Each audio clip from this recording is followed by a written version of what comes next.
नमस्कार दोस्तों। मैं एक सारमी चंद्रशेखर उगले आपका अपने share share market YouTube channel पे स्वागत करता हूँ। हम देखेंगे क्वार्टर 3 का कुछ कंपनियों का रिजल्ट जो हमारे लिए इम्पोर्टेंट है। एक जिंदल स्वा है। जिंदल स्वा मैंने 1.5 साल पहले दी थी ₹98 का बाइंग प्राइस। आज है ये 530 के आसपास ट्रेड कर रहे हैं। अगर आप इसका नेट सेल देखोगे तो ₹4,718 करोड़ है, अप 5.36% मतलब ग्रोथ है। हमें क्या चाहिए, कंपनी सालाना अगर सेम प्रॉफिट दे रहे, क्वार्टरली में सेम प्रॉफिट दे रहे, तो हम उसको ग्रोथ नहीं समझ सकते। ग्रोथ तो होती जो कुछ तो उसके उसमें इंक्रीज हो। तो अभी ये तो हुआ सेल। अब सेल में क्या है, ईबिडिटा बोलते हैं, जो earning before tax, interest, depreciation, amortisation, ये सब जाने के बाद जो बचता है वो होता है प्रॉफिट। वो है 452 करोड़ इन दिसंबर। दिसंबर की बात कर रहा हूँ। वो 70.35% अप फ्रॉम 265.53 करोड़ इन दिसंबर 2020। ये साल का बता रहा है कि पिछले क्वार्टर में कितना था दिसंबर के और इसकी। तो इसका मतलब इसका अच्छा प्रॉफिट है। और जिंदल स्टॉक का ईपीएस, जो इक्विटी होल्डर होते हैं, जो हम स्टॉक होल्डर होते हैं, हमारे लिए ईपीएस इंपॉर्टेंट होता है। ईपीएस जो पिछले दिसंबर में 8.36 था, वो आज इस दिसंबर में क्या है, 14। मतलब एक साल में ईपीएस दुगुना हुआ है। तो कंपनी अच्छा काम कर रही है। 519 बताया ना मैंने, 98 पे बाइंग दी थी। अब इसका जिंदल स्टॉक का आप अब बाइंग करना कहाँ उचित रहेगा, हम टेक्निकल एनालिसिस के साथ भी बताएंगे। अगर टेक्निकल एनालिसिस में अगर हम देखते हैं तो बाय इसका बनता है 520 के ऊपर। लेकिन 520 के ऊपर कब बाय बनेगा, जैसे इस तरह से मार्केट आया, यहाँ पे आया, फिर ऊपर गया, फिर यह जिगजैग मोशन में मार्केट अपसाइड जाता है। इस तरह मार्केट ऊपर जाता है। तो ऊपर जा करके एक बार या आए, या तो वनडे में अगर आपको मैं दिखा दूं,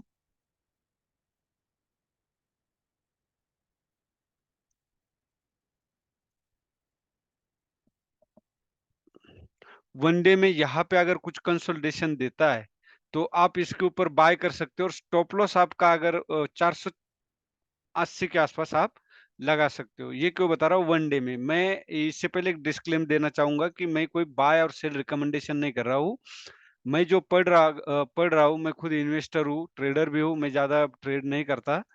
लेकिन तो वही मैं आपके सामने रखता हूँ कि आपको बाय कब करना है, कहाँ पे करना है। बाकी डिसीजन आपकी रहेगी, कंक्लूजन आपका रहेगा। ये लर्निंग पर्पज से है। ये हो गया हमारा जिंदल स्वा।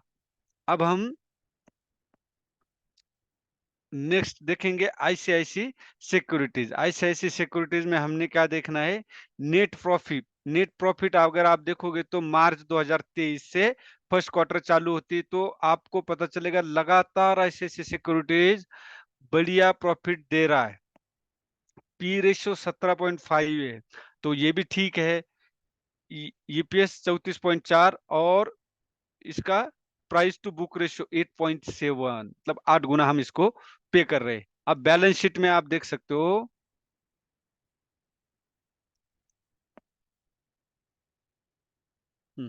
बैलेंस शीट में आपको क्या देखना है,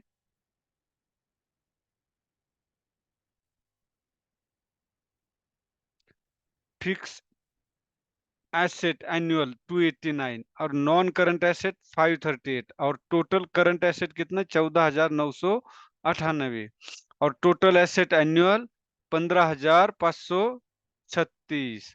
तो करंट और इसमें देख सकते हो डिफरेंस कितना है। तो मतलब बैलेंस शीट भी ठीक है। कैश फ्लो में तो निगेटिव है, लेकिन cash from financial annual activity ये 266 है। तो इसमें नेट कैश फ्लो की दिक्कत है। अभी रेशियो में आपको सबसे बड़ी बात ये दिखाऊंगा मैं कि आरओई क्या होता है, रिटर्न ऑन इक्विटी। जो मैंने बोला कि हमें रिटर्न ऑन इक्विटी से मतलब है, जो यूपीएस हमें देखने को मिला है। आरओसी जो होता है वो रिटर्न ऑन कैपिटल एम्प्लॉयड, वो होता है जो प्रोमोटर्स होते हैं कंपनी के एग्जीक्यूटिव, उनके लिए ये बेहद जरूरी होता है। और यहाँ पे बुक वैल्यू पर शेयर जो मैंने बताया 88, अगर कंपनी घाटे में आती है तो आप 500 रुपए, 1000 रुपए जो भी पे किया उससे मतलब नहीं, आपको मिलेंगे 88। ये पहले ही बताया आपको खरीदने से पहले। अब इसका टेक्निकल एनालिसिस हम देखेंगे। ICICI securities,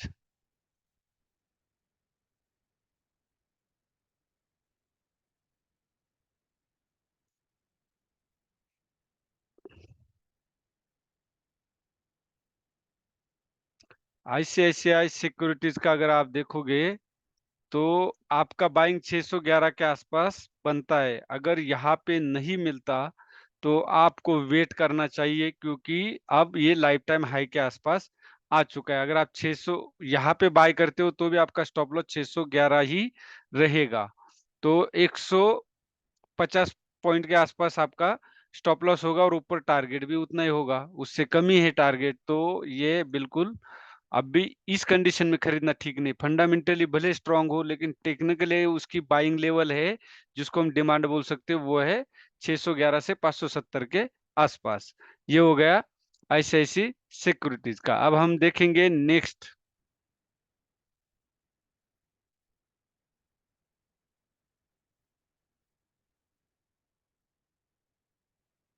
bank of Maharashtra.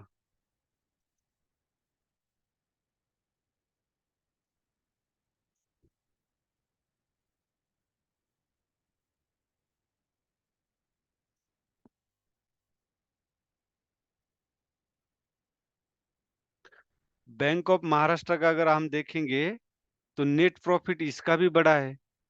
जून में इसका कम हुआ था, लेकिन सितंबर में फिर बढ़ा और दिसंबर में भी बहुत ज्यादा बढ़ा है। रेवेन्यू का भी ग्रोथ हुआ है और ये सारा tax, operating profit, expenses, depreciation, interest, tax जाने के बाद 65 करोड़ का प्रॉफिट है। अब एनुअल एनुअल में अगर आप देखोगे तो टोटल रेवेन्यू तो 1215 है। ऑपरेटिंग एक्सपेंसेस ये सब देखो तो नेट प्रॉफिट एनुअल 180 रुपये, 180 करोड़। अब पिछले साल का कितना था ये पता नहीं, लेकिन इस साल का 180 करोड़ है। लेकिन अगर हम जो क्वार्टर वाइज देखेंगे तो वो इंक्रीज है। पी रेशियो 30 है, मतलब बहुत ज्यादा है। और प्राइस टू बुक रेशियो 3.8 है। ईपीएस इसका 5.2 है। तो ईपीएस भी हमें कहीं पे देखने को।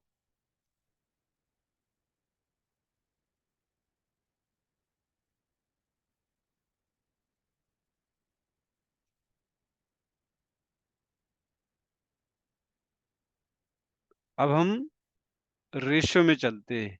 रेशियो में अगर आप देखोगे तो वही बुक वैल्यू 42 है। 42 है, आप देख सकते हो कितने मिलेंगे आपको, 42 रुपए। और आरओई 13, आरओसी 51 और टोटल डेट इसका 0 है।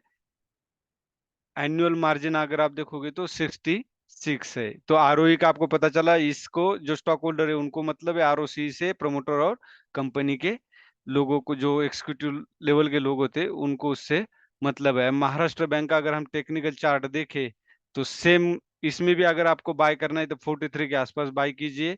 अदरवाइज आपको 52 के ऊपर बाय करना है, वो भी डबल टॉप बना है, यम पैटर्न भी बन सकता है। तो इसीलिए जब ब्रेकआउट देगा तो पुल बैक क्या यहाँ आएगा तो आप यहाँ पे बाय कर सकते हैं। महाराष्ट्र बैंक में टेक्निकल एनालिसिस में भी आपको बाइंग का पता चला होगा, लेकिन कंक्लूजन आपका, मैं कोई बाय और सेल आपको नहीं बता रहा हूँ। ये था हमारे आईसीआईसीआई सिक्योरिटीज, जिंदल स्टॉक और महाराष्ट्र बैंक। वीडियो अच्छा लगे तो लाइक कीजिए, सब्सक्राइब कीजिए और शेयर कीजिए। और एक आपको विनती है कि आपको किसी भी स्टॉक के बारे में जानकारी करनी हो तो आप मेरा share share market Telegram channel join कर सकते हो, या तो आप मुझे वीडियो में कमेंट बॉक्स में डाल सकते हो कि आपको किसी स्टॉक के बारे में जानना है। बाकी डिसीजन आपने लेनी, मैं कोई बाय और सेल रिकमेंड